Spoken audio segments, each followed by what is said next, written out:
cleared for takeoff.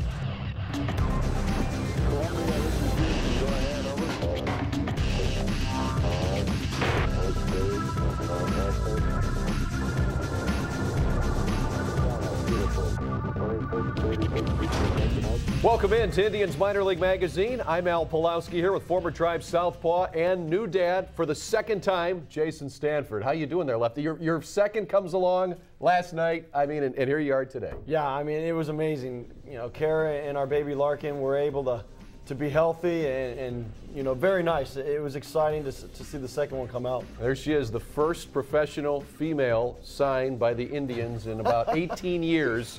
Larkin Reese Stanford. So congrats, buddy, and another athlete in the Stanford family. I hope so. I mean, 22 inches long right now. I mean, she's a little beast. She's got an athletic build already. She does. All right, let's take a look at what's coming up here on the show today. As usual, we'll take you around the Indians minor league system. Plus, Indians Director of Amateur Scouting, Brad Grant, will join us to break down last week's draft. That's going to be a lot of fun. Find out about all these new kids that are being added.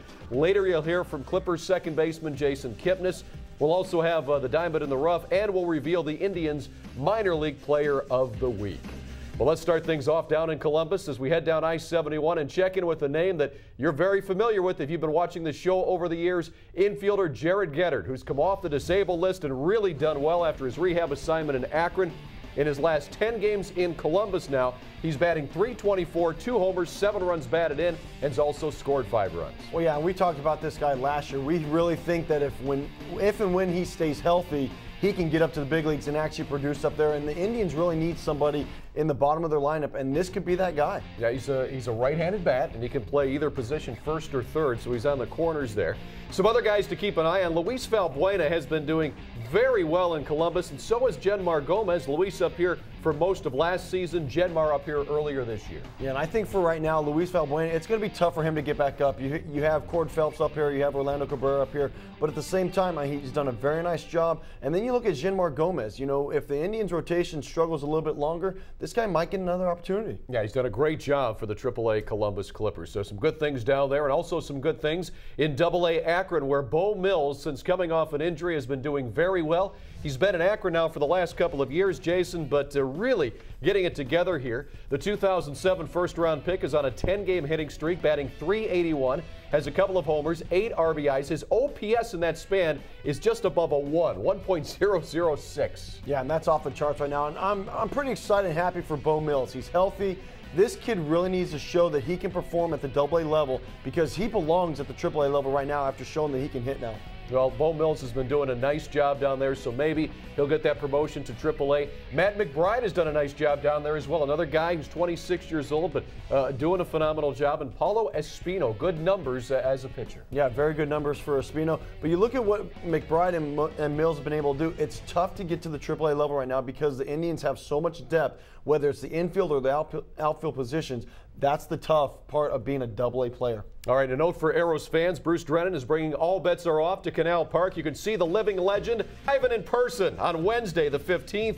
The show starts at 3. You will not want to miss it, so be a part of it. And, of course, Canal Park, a great place to see a game. So head out there for a full day of fun, including us here at SportsTime Ohio. All right, let's go down to Class A now in Kinston, who survived a 6.5-hour, 23-inning game where the K-Tribers struck out 32 times and still won the baseball game. That is amazing. Casey Frawley's single won it, which was the longest game in Carolina League history. Can you believe? You never played in a game that long. Anything close to that? Yeah, actually I did in a playoff game in AAA. We played 19 innings, and it was game 5, I believe, to get to the cup. I mean, it was crazy. Well, that's what happened. Just amazing. But the K-Tribers won that. And they also have some All-Stars that are going to the Carolina League All-Star Game next Tuesday in Modesto, California. 4 of them. Again, if you keep up with Indians Minor League Magazine, you know about all 4 of these guys. Yeah, you do. You have 3 pitchers right there. You know, Drew Pomerantz, the #1 pick last year, has had a great start to his professional career. You look at Giovanni Soto, who came over from the Johnny Peralta trade, had a very good job, has done a very good job, and that's why these guys are you're starting to see these kids slowly move up and move through the system.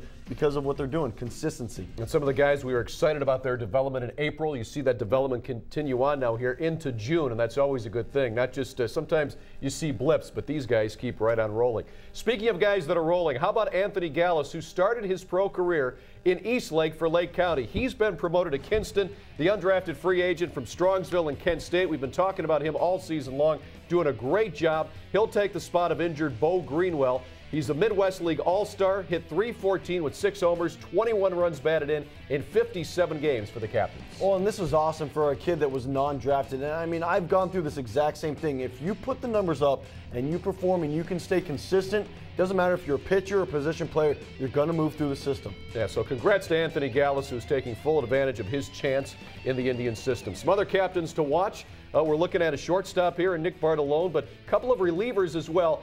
Good to see Rob Bryson again back pitching. He was part of that CC Sabathia deal, Jason. A great slider, good fastball, just can't stay away from the injury bug. Hopefully now he will. Yeah, and hopefully he's done enough rehab that he will stay healthy, because this kid is the real deal. I mean, the Indians really like him. He's got some good stuff. He's got some power stuff, and I think that's been the big difference. But if he can stay healthy, he will have the opportunity to move up through this system. All right, speaking of guys moving up the system, the minor league draft was held last week, and we have the Indians Director of Amateur Scouting, Brad Grant, in the house. He's coming up next to give you a full scouting report on the top 6 picks, including this guy, the number 1, Francisco Lindor, the 17-year-old high school kid from Florida. Stay tuned.